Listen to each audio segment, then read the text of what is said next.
상수입니다. 저도 오늘 처음 같이 봤는데 어떠셨는지가 궁금하고, 그러니까 약간 이제 오해라고 할까? 뭔가 우리가 무언가를 가치를 부여해서 이렇게 강조하지 않으려고 노력을 되게 많이 했거든요. 아, 신기하다. 그러니까 제가 신기하다는 말을 제일 많이 하잖아요. 좋네요라던가 나쁘네요가 아니라 같은 마음으로 그럼 이런 게 이런 사고하는 방법, 이런 삶의 패턴, 이런 것들이 있구나라는 신선함을 즐기는 그런 프로가 됐으면 하는 바람이 있습니다. 저는 대단히 소심하고 생각보다, 하지만 할 말은 하고, 상처를 받으면서 싸우는 걸 좋아한다고 해야 되나? 그러니까 대단히 사실 이렇게 뭔가 쿨하거나 그러지 않아요, 성격이. 대단히 연연하고 신경 쓰이고 하는데, 근데도 이렇게 뭔가 누군가 건드리지 않는 무언가를 할 때 약간 쾌감이 있는 것 같아요. 어릴 때부터 아무도 하지 않는 말을 하고 욕을 쳐먹으면서 내가 틀린 말을 한 건 아니잖아. 약간 그런 파이팅이랄까? 근데 이번 성인물도 사실 초반에 이슈가 되면서 사실 대답을 다 하고 싶지만 그럴 기회도 없고 그럴 수도 없고, 하지만 그런 걸 보면서 우리가 뭔가 건드리긴 건드렸구나라는 생각이 들어서 걱정이 되면서 연연하면서도 약간 그래 좀 잘한 것 같아 라는 생각이 들었는데, 대만 편 또한 그러지 않을까 싶습니다. 뭔가 우리가 한번 생각해 볼 만한 어떤 결정을 내리자라던가 어떤 가치를 저희가 먼저 넣어서 보여드리자는 것이 아니라 신기한 일이죠. 이런 게 있구나.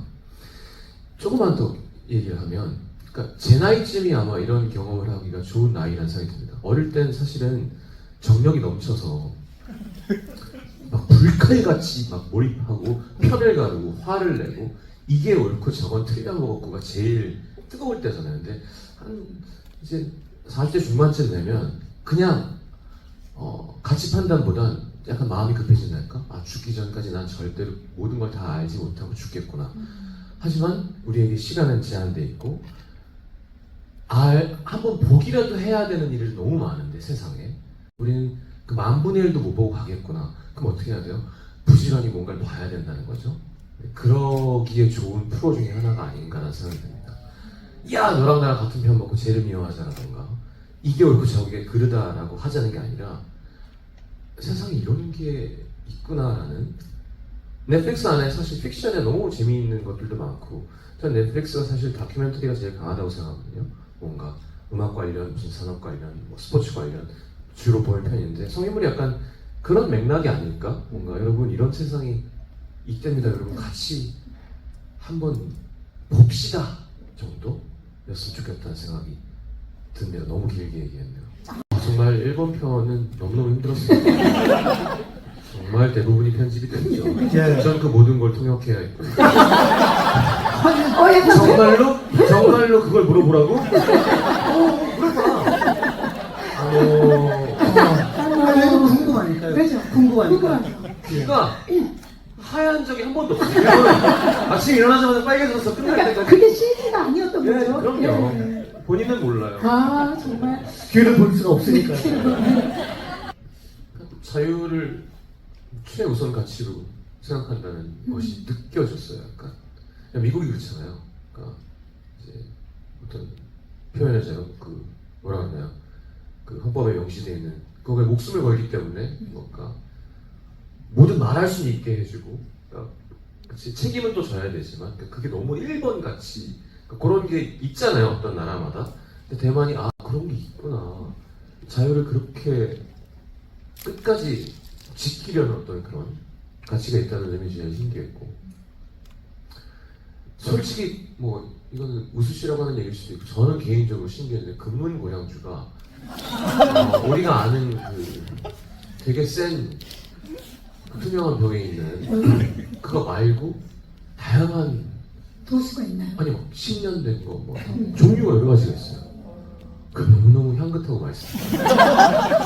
이것도 새롭게 알게 된 거니까. 진짜로요. 네. 아예 몰랐어요. 난 이것만 있는데, 왜냐면 이현복 셰프님도 이거 대만에서 갖고 온 거다. 무조건 그 50 몇 도짜리 너무 독하거든요. 그래서 좋은 술이라는데 못 먹겠는데 종류별로 이게 있다는 거.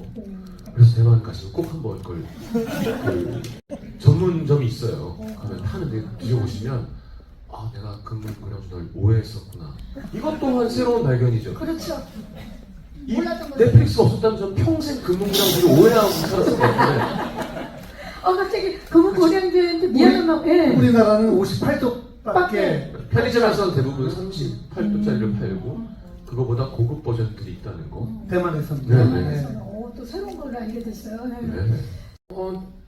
예, 레즈비언 부부 아까 보신 동파육을 정말 맛있게 드시네요. 네. 예. 계속 생각을 하게 되는 거예요. 이게 그래요. 동성의 사랑. 하지만 그 동성이 만약에 부부 합법, 오케이. 근데 만약에 또 새로운 생명, 그럼 부모가 되는 거잖아요. 그럼 가인에게는 사실은 선택권이 없는 거잖아요. 태어나 보니까 우리가 완전 평등한 세상이면 상관없는데 어쩔 수 없이 약간 소수자의 차별을 받아야 되는 그런 입장의 자식이 되어버리는 거니까 그걸 부모의 마음대로 정할 수 있는 것일까? 뭔가 여러 가지 생각을 하게 됐던 것 같아요. 물론 이제 아직 자식도 없는 제 처지도 좀 생각을 하게 됐고, 그러니까 끝난 다음에도 와 특채가 끝났으니까 술 먹자지만 술은 먹지만 뭔가 계속 그게 아닌 줄 뭔가 알았어요. 그러니까 계속 뭔가를 생각하고 서로 동해매랑도 뭘까 무언가 다름과 가치에 대한 이야기를 계속 하게 되는. 그래서 그러니까 뭐가 맞다 틀리다를 이제 함부로 판단하지 않게 되는 이제 지혜가 생기는 나이가 되는 거잖아요, 점점. 그게 얼마나 부질없는지를 아니까. 그러면서도 어느 쪽 편인 걸까? 조금이라도 덜하면 뭘까? 막 이런 얘기를 많이 했어요. 네, 계속 하게 되는 신기한 경험이었던 것 같아요. 그냥 끝나면 야 이거 맛있다 저기 가져야 되는데 전에 여선양할 때 댓글에 왜 동해병원이 저렇게 막 하느냐 댓글이 막 올라왔어요. 나 안 그러고 싶다 했더니 화를 내더라고요. 넌 계속 나를 공격해야겠다. 그래야 내가 공격할 수 있다. 저는 아시겠지만 신동엽 씨를 제가 얼마나 좋아하는지는 먹을 텐데 보시면 다 아시겠지만 전 제작진을 또 믿었던 것 같아요. 약간 이 제작진이 제가 믿는 팀이고 아이디어 자체가 제가 앞에 얘기했습니다만 이런 기획은 저는 되게 좋아하는 편이고 무서워하면서 저한테도 공부가 될 것 같고 그리고 사랑하는 물론 일입니다만 신동엽 씨랑 같이 이렇게 해외에 나가서 뭔가 새로운 걸 하고 촬영할 수 있다는 건 너무 즐거운 일이었기 때문에 네. 다만 이걸 넷플릭스라서 이제 전 세계 분들이 보신다는 게 좀 저는 원래 외모에 너무 신경을 안 쓰는 건 아시죠 다들? 네. 보면서 못생김주의라는 게 좀 떠올라서 앞으로는 좀 관리 좀 해야겠구나라는 생각을 좀 했습니다. 그걸 보시고. 네, 왜냐면 본인이. 머리도 좀 짧게 자르고 가야지 이렇게 약간 뚜껑처럼 하고 나와가지고 경혜랑 너무 멀끔하게 연예인처럼 나오는데 일본 편에서 통역을 맡게 됐는데 우리말도 그렇습니다만 사실 일본어도 대단히 뭔가 존댓말이 대단히 어렵고 되게 뭔가 품격 있는 말을 하려면 정말 어렵거든요. 근데 제가 완벽할 수는 없으니 그러니까 이게 또 한국에서 온 거니까 약간 좀 똑바로 하고 싶은데 그런 부담이 좀 있었던 것 같아요. 좀 멋있게 진행하고 같은 통역을 해도 그 워낙 요상한 걸 자꾸 물어보니까 그걸 최대한 이렇게 근데 편집이 많이 됐어요. 진짜 열심히 했는데 근데 정말 쉽지 않은 일을 한 거예요. 왜냐면 같이 진행을 하면서 통역을 하면서 그리고 제가 알기로는 일본어를 공부한 지 그렇게 오래되지를 않았는데 그렇게 통역을 다 할 정도면 그래도 꽤 됐습니다. 진짜 열심히 그래서 저는 너무 편했던 게 제 손에 피를 안 묻혀주세요. 시경이 입만 더러워지는데 하지만 더러운 게 아니라 진짜 궁금해서 이것저것 물어보면서 그래서 저는 끝나고 이제 제작진하고 다음에 어디 갈까 그래서 저는 또 일본 가자. 또 일본 가자. 우리 통역사가 있다. 통역을 계속 해주셔야 돼요. 워낙 해버리면 이제 안 되잖아요. 그렇죠. 시간을 줘야지. 타임 그리고 이제 말이 끝났는데 통역이 아직 안 끝났잖아요. 그러면 한 1, 2초를 기다리면 인터뷰 하시는 분은 되게 뭔가 분위기가 점점 깨지거든요. 그거를 조금 빨리 뭔가 얘기하면서 그런 요령이 있어야겠더라고요. 이건 뭐 여담이지만 제일 고생했던 건 하여튼 일본 그 애비 배우분들 할 때 통역하신 분이었던 것 같아요. 여자분이었는데 삼성전자 일만 평생 하시다가 그러니까 그 일로 그쪽 분들이 섭외가 이야기를 되셔서. 하면은 저한테 한국말로 저는 해줘야 저는 돼요. 그냥 말을 하고 공예병은 이제 통역이 필요하니까 그거를 동시에 거의 속사포처럼 통역을 해주시는데 통시통역이니까. 평생 안 썼던 단어들을 계속 입에 담아야 되니까 3시간쯤 후에 이제 인사하고 수고하셨는데 얼굴이 너무 늙었더라고요. 그래서 괜찮으세요?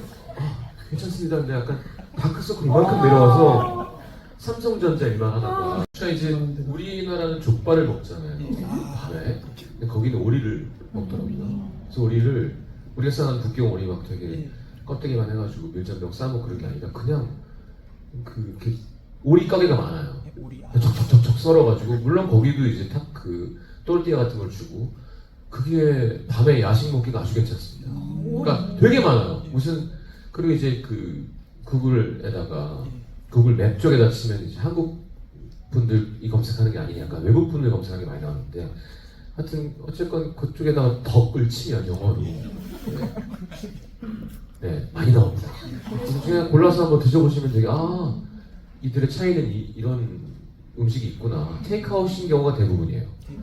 그래서 그냥 썰어서 그러니까 족발 우리 그 포장 판매 위주의 가게처럼. 그래서 숙소에서 먹으면 근데 다 늦게까지 안 해요. 그래서 한 7, 8시 안에 먼저 구매를 해놓으시면 밤에 이제 여자친구 맛있게 드시면 좋지 않을까. 그 오리 종류가 다르기 때문에 크고. 서울에서는 한국에서는 그런 느낌의 어떤 맛을 안 비싸요. 그렇죠. 네. 꼭 한번 걸어 드셔보시고 그리고 근문 고량주 전문점은 조금 고급이 있어요. 그렇게 안 비싸요. 근데 이렇게 부드럽구나. 10년 묵은 근문 고량주 이렇게 있습니다. 오리와 고량주. 예. 그래서 제가 메이플 호텔인가라는 데 묵었던 것 같은데 저번에 그지? 맞아? 거기 1층에 베이징 덕이 제 인생 베이징 덕꼭 드셔봤어요. 거기도 덕이 북경에서 있네. 먹어봤고 다 먹어봤는데 메이플 호텔 1층에 있는 중국집에 베이징 덕. 북경오리를 깜짝 놀라가지고 이틀 연속 갔어요. 첫 촬영 갔어요.